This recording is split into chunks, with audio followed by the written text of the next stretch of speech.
All right, let's go.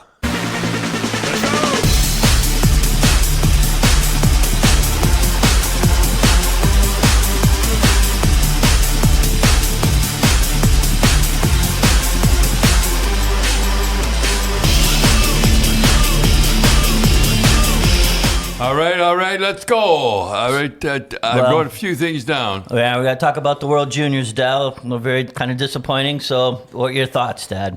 Well, need a full-time coach. I've said that before. I said it before they lost. Yeah, you've been saying that for years. Yeah. Because you think about it, Dave Cameron, he coaches the Ottawa 67s. He's already got his hands full. Right, so his hands are full. Yeah. And like my thing is, and you've said this, Dad, you think the coach would want to go watch these kids play in a real game. Yeah. And not just at camp. Yeah. When you go to camp, you're really nervous. You are nervous. Right. And you want to see them play in action, right? Anyhow, I said they should have a full-time coach. 40 players play in the CHL that are not on Team Canada. Right. What do you think of that? Well, the Czechs, I think there was 12 of the Czechs played on, so it was like the CHL Team 2 beat Canada. They seem tight. They seem tight. Yeah, they did. Well, part of that, though, Dad, is, I know we're kind of knocking Dave Cameron, but what do you think of them not being on the ice? It's ridiculous. You don't practice the power play. You got to practice the power play at least. With the amount of penalties there were. Yeah, the amount of penalties. I know. And you always said players are creatures of habits. You liked them down at the rink. You gain no chemistry, too. When you're not, practicing, you can't goof around with the guys, chill on the boards, game, some camaraderie. You only get, meal times. And it's a different atmosphere than being on the ice with each other in full gear. Right, and you think that, as you said, you think at least you just have the power play throwing the puck around a little bit. You got nothing going. Your goalies are cold, going from game to game. Yeah. They're like, I'm getting no shots. The only shots I'm getting are from other people, and I'm cold. Yeah, I know. And they play cold. Right. So, Dad, you and I used to go to a lot of hockey games, minor midget games, and you could tell within a minute if a team has scrimmaged a lot, and it looked like Team Canada didn't. What was that kid? What was that guy's name? Dan Cameron. Dan Cameron. They were dynamite. Right. Yeah. They were dynamite. And you could tell because he scrimmaged a lot, and they had so much flow. Probably one of the best, knew where each other were. Yeah. And when we asked him, and he just said they scrimmaged. He goes, we scrimmaged from day one, and every kid on that team got drafted or got a NCAA scholarship, and they didn't have them back because Hockey Canada doesn't like scrimmaging. They like drills. They don't like scrimmaging, and you can tell in the scrimmage whether a team's going to be successful or not. And again, people have to realize this really isn't a best-on-best tournament.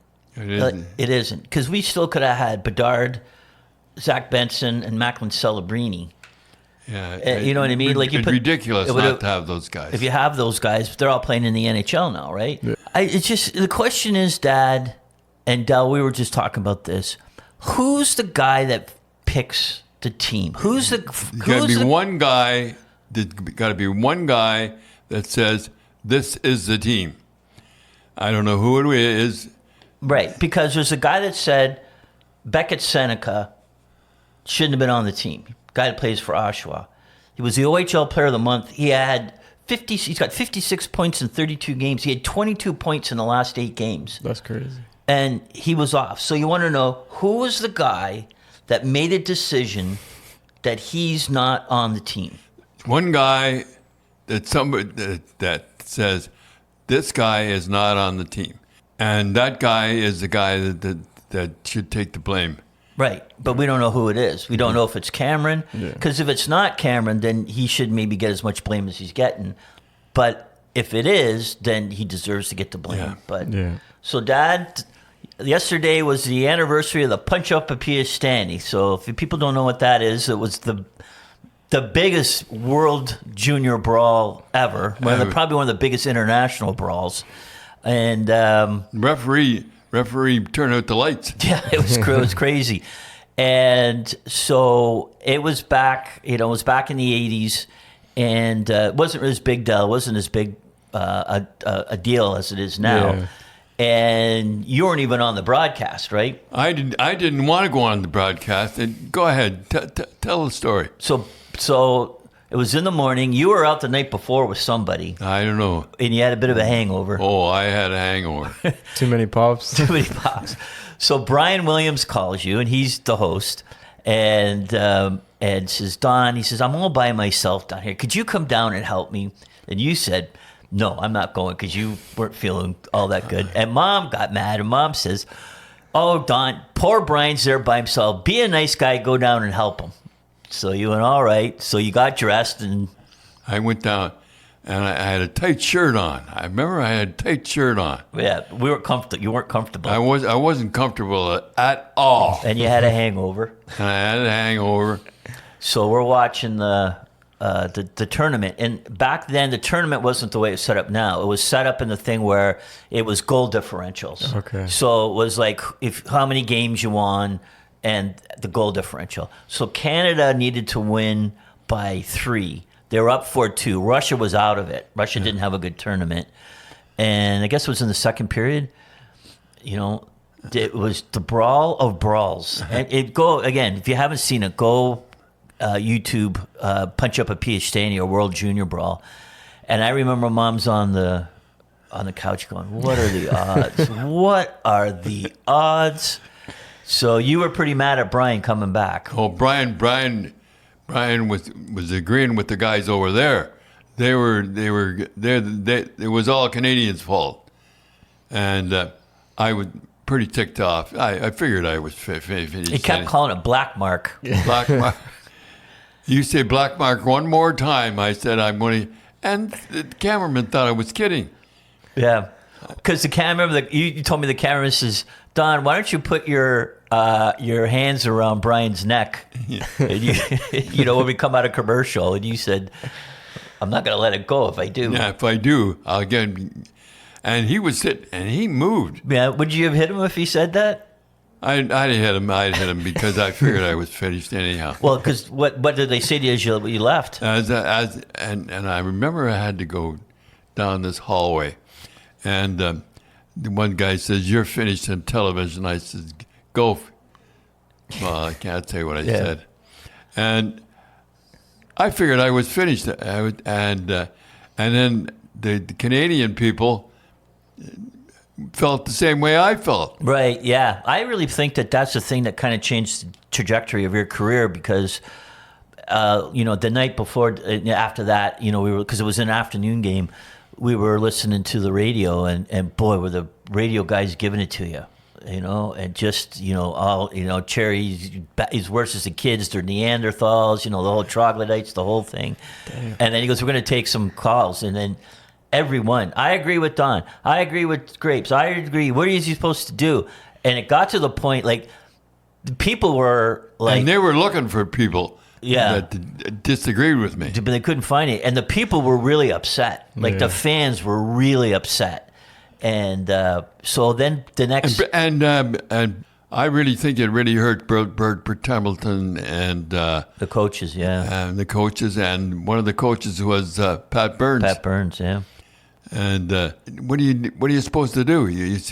Oh, that was your saying. If the Russians send the players on, what were you supposed to do? Let them get beat up? And Matt, you were on.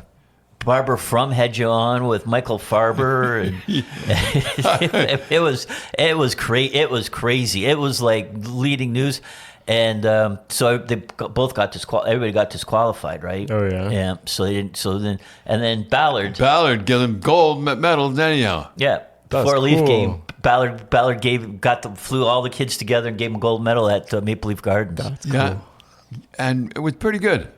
Okay. So at the end, Dad, wrapping up the World Juniors, what's your advice for, not that they're going to listen to you, but what's the advice of Hockey Canada? I still say they should have a general manager, a coach, and they should pick the team. And it'd be full-time. And full-time, and that's the only way you do it. No. I got to say, Dad, the one thing that I really hate when Canada loses, and, I see pride, but again, I take a thing, it's not best on best. And Canada didn't, the hockey gods were not with Canada pretty much this tournament. It's when the kids are losing and they bring them out after they lose. Yeah. And they're in tears. Crying and in tears. And they have the insightful question of, how do you feel right now? How do you think I feel? That's right. That is a great question. Like, you think TSN would say, you know what, we're not going to do this anymore. We'll bring Cameron out. We'll bring the GM out. But to bring the teenagers out, bawling their eyes out, and, how do you feel? What could have you done different? Do you feel, what are you going to remember about this? Yeah. And the kids are standing there bawling their eyes out.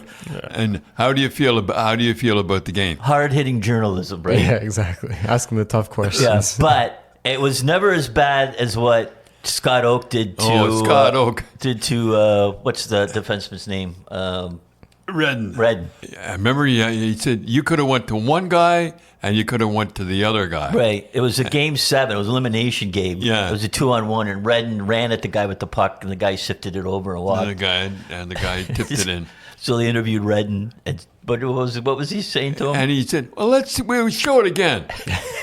I think he showed it about 3 times. Yeah. He said, "I don't know. I don't know why." I think that really had something to do with Redden's career. He was never. You know what? You're laughing at. We're laughing at it. We shouldn't be, because he was never the same after that. Yeah, his career changed. Then he went from Ottawa. They traded him to New York.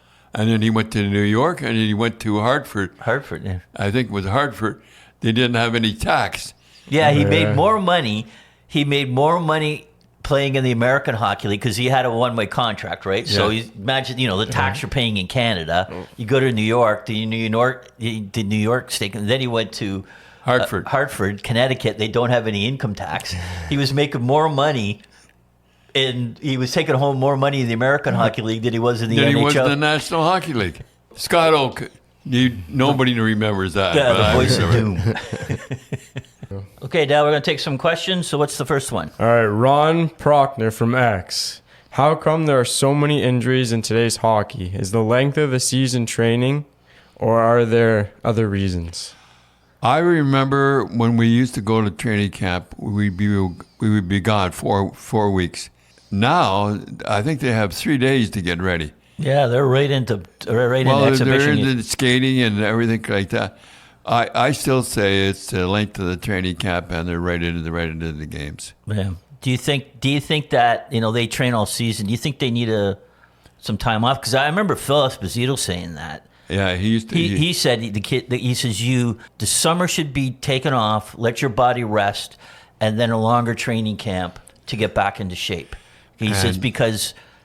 He says there's the injuries are these kids are in shape all the time, and they don't give themselves any chance to rest. We used to go about 4 weeks. 4 weeks. Yeah. Now you worked in construction, so you were in good shape going. I was in better shape when I first went to camp than I was when after 4 weeks. So were all the guys like that? Yeah, everybody was like that. Okay, the next question's from Dr. Hockey on X. What team did you hate playing the most when you coached the Bruins? Minnesota. I used to hate playing Minnesota. There would always be a brawl. I hated playing in Minnesota. Yeah, there was always... again, you had the Henry Bouchard thing with Davey Forbes happened. Terry O'Reilly got suspended for throwing a glove at the ref. Yeah. And there was John Wensink challenging the bench. And there was another couple of bench clearing brawls. And yeah, it was always something. Always something going on with Minnesota. It wasn't that it was a close game. It was just too many bruises coming out of them. Well, yeah, one of the things you said that Harry Sinden went on the... we did a commercial. And I think the commercial went like this. Oh, I hear that Minnesota. Well, they better be ready because this is the Iron Division of the. And boy, oh boy. So then, because you said, Harry, you sure you want to do this? And Harry goes, oh, because he was a friend of Lou Nance, right? Yeah, he was a good friend of Lou Nance. So and then Lou Nance ran it before the games. Oh no! Yeah, he ran it before the game. It was supposed to be a joke. Yeah, and they ran it before the games. And then one time you said that in Boston, Harry went on the Minnesota telecast. Oh yeah, and I remember him saying, "You people out there, you don't see good hockey. No wonder you don't see good hockey. You don't put on a show here.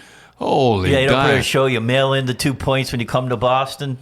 Yeah, and believe me, after that, it was war. Holy, it was war. All right. From Coacha123. Hey, Grapes, what is the hardest part of coaching in the NHL? Well, the hardest part is coaching and motivating them. And I could tell when we were going to lose. I could tell third shift we were going to lose. And when you're going to lose, you play the fourth line. Keep playing the fourth line. I remember though you always said too, toughest is like sending guys down. Yeah, because you had because specifically too, who was the guy that got 2 goals? Dougie Gibbs. Dougie Gibson.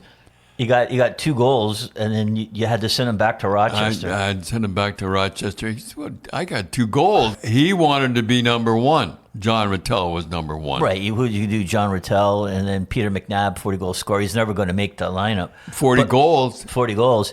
But then you always said the one thing that kind of was the first crack in you and Harry's friendship was Harry wanted to send Mike Milbury down, and you didn't. Oh, Mike Milbury was the best defenseman that we had, and Harry says Mike Milbury's going down. Mike Milbury's going down. I told him he could get an apartment. I knew Harry was playing politics then. Yeah, but it worked out. Unfortunately, Dougie Hallward stayed, and then he broke his leg. So Mike came up. Mike came up. So yeah, he broke his leg. I remember breaking his leg. And I remember the one thing I remember with Dougie Hallward was he was the guy that got the tying goal when the Bruins were down by 2 with about a minute to go against Buffalo. It was for first place. It was either Toronto or Buffalo or Boston, first place. First base. And I remember Marcotte, Dougie Hallward, and Matty Hagman. The first Finnish player in the NHL was Matty Hagman.